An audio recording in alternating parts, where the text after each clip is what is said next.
What's up mga guys? Ito pala yung Kaho Trail. At bago ako bababa, ipapakita ko sa inyo yung view dito sa itaas. Sa tuktok ng Kaho Trail, meron kayong makikitang watchtower and bunker sapagkat meron itong malalim na kwento ng kanilang kasaysayan kung paano dinipensahan nila ang kanilang teritoryo. At yung nakikita nyo ngayon, yan yung Macau Penal Colony. Sa baba naman dyan is yung Kaho Tunnel. Halos area ng Macau dito is reclaim lang dahil dati itong dagat na tinambakan lang ng lupa.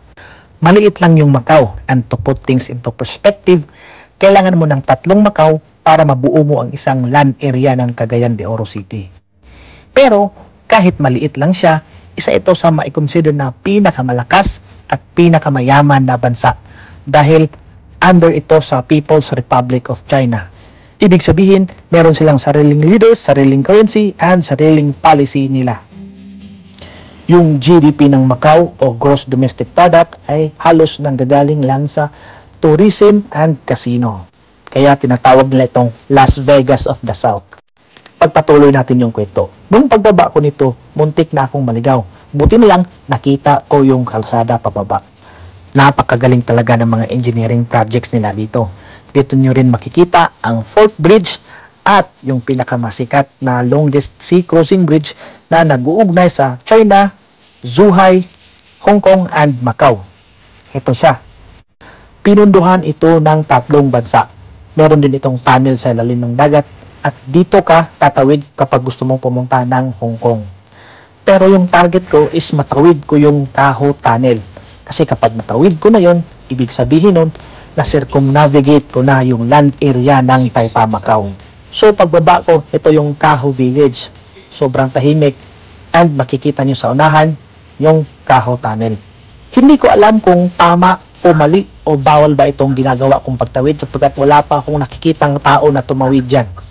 Pero sinubukan ko. Hinintay ko lang na may sisita sa akin na pulis at damputin ako. Pero sa awa ng Diyos, wala naman. Maingay siya sa loob, guys. From Leprosarium going to bahay namin, 3 oras yung nilakad ko base sa aking smartwatch. At mahigit 8 kilometers yung nalakad ko. Yung labas nito is yung Kotay area, yung Lisboeta na at ipapakita ko sa inyo mamaya yung mga dinaanan ko.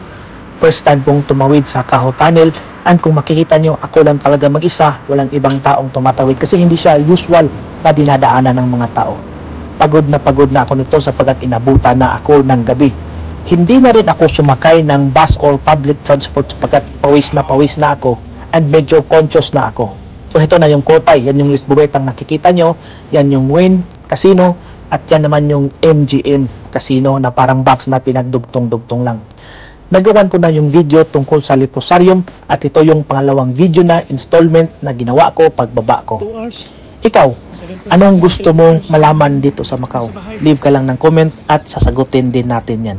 Again, if you're new to my TikTok account, don't forget to follow because I will be sharing you more tips and advice related to Macau. Thank you for watching.